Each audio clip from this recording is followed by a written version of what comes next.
Howdy folks, Be Prepared Christian here. Down in my woods today doing a little mushroom hunting.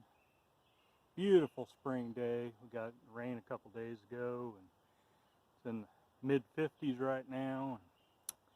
Sunshine.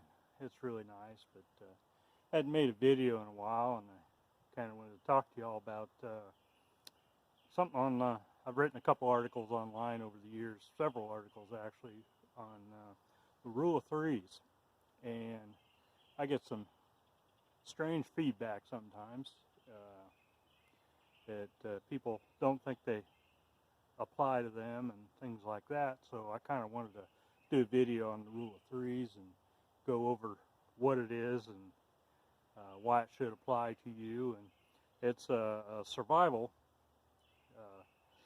template, and I've used it to pattern my prepping also. So what is the rule of threes? The rule of threes is was developed by Ron Hood of Hood's Woods, and they still are around on online. You can look them up. We've got lots of good material there. But rule of threes basically says that you can live 3 minutes without air, 3 hours without shelter, 3 days without water, and 3 weeks without food. And some people go on to add you can live 3 months without companionship. People who lived in the wilderness by themselves for 30 years kind of blow that out of the water, but a lot of people do need that, but we won't get into that beyond what I just said. But so what does this mean? 3, 3, 3, 3, 3. It's 3 minutes without air. The average person, 3 minutes without breathing, you're going to pass out. Of course, there are people, professional divers and stuff like that can, 8-10 minutes, and that's great. But the average person, if you can't breathe for 3 minutes, you're going to pass out and most likely die. So where does that apply to survival or wilderness survival? Or prepping. It applies in water. If you're in a capsized boat, you're underneath the water, caught in a riptide, under a kayak, caught in, I can't remember what you call those little backwaters underneath the waterfall, but caught in one of those. If you're 3 minutes underwater, if somebody doesn't rescue you, you're in trouble. So 3 minutes. Fire, the same way. If you're in a smoke house, can't breathe, you basically have 3 minutes and to get out or to do something about that fire.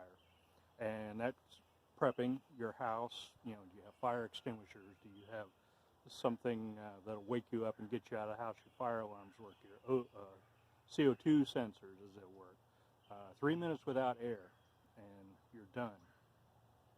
Okay, next one, 3 minutes without shelter, or 3 hours without shelter. Now, this is the one I get the most feedback, negative feedback about. I don't understand, oh, in the Army we learned to go days without shelter, blah, blah, blah.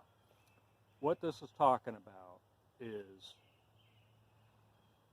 you cannot survive, look at this scenario. You're wearing shorts and t-shirt.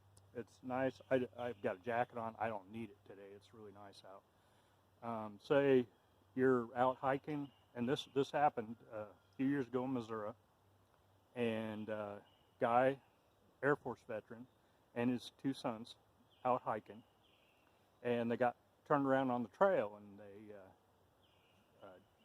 started to get dark. But what had happened was it was a nice day like today. They wore shorts and t-shirt, tennis shoes, and towards the evening it started raining and the temperature dropped into the 40s, and they were out and it got dark, and they couldn't find their way back to the lodge they were staying. They were even on marked trails, and they just got confused.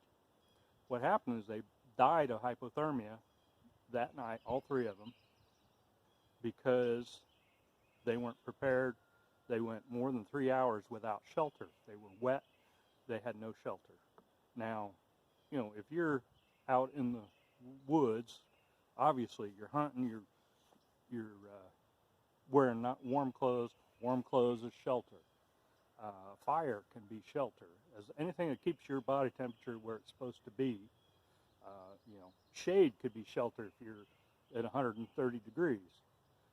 Anything that keeps your body temperature at normal levels is shelter.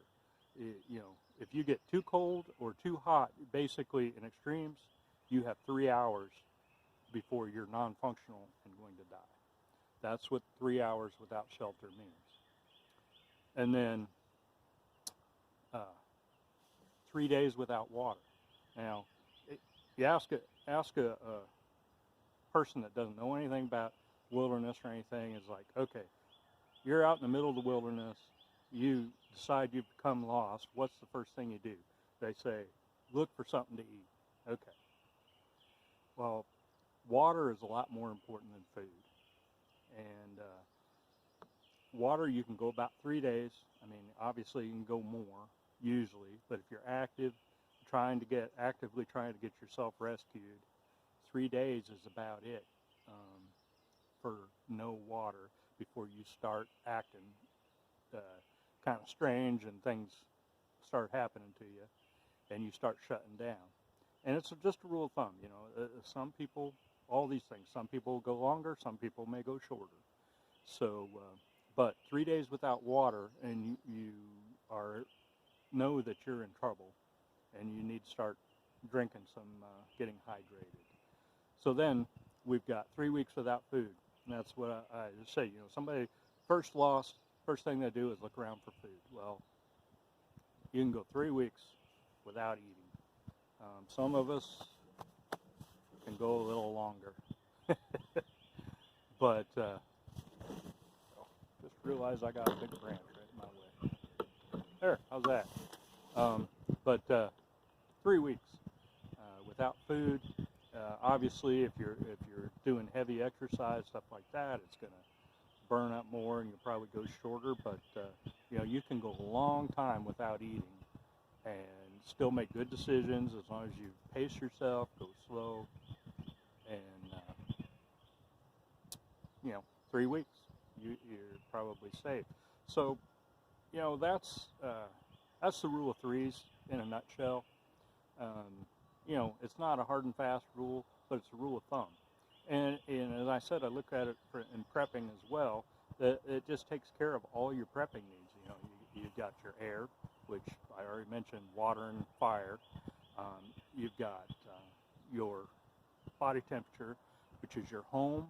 What are you going to do if your tornado comes and knocks your home down, or an earthquake comes and knocks your home down, or a fire comes and knocks your home down? Do you have a backup plan? So shelter, you need to have a backup plan for your shelter. And then water. Water is where a lot of preppers fall down. They don't have a source of clean water or a way to purify it. Water, you need to take care of your water, because water, first thing a lot of preppers do will go out and buy hundreds of dollars worth of freeze-dried food. Well, that's not going to cut it. You need water before you need the food. 3 weeks for the food. And then there's food. Food is one of the last things you need to take care of. You need to take care of your air. You need to take care of your warmth, and you need to take care of your pure water supply before you worry about your food. So, rule of threes in a nutshell. There it is, all laid out. Laid out why things are the way they are. Sure, in the Army, you can go more than 3 hours without shelter. But if you're basically naked or doing PT, what happens if you're caught in the night in 30-degree weather with freezing rain? Shorts and T-shirt and shoes. You don't make shelter or have some way to stay warm, you're done. So there it is. Have a great day. Hopefully this helped, and I'll catch you on the next one.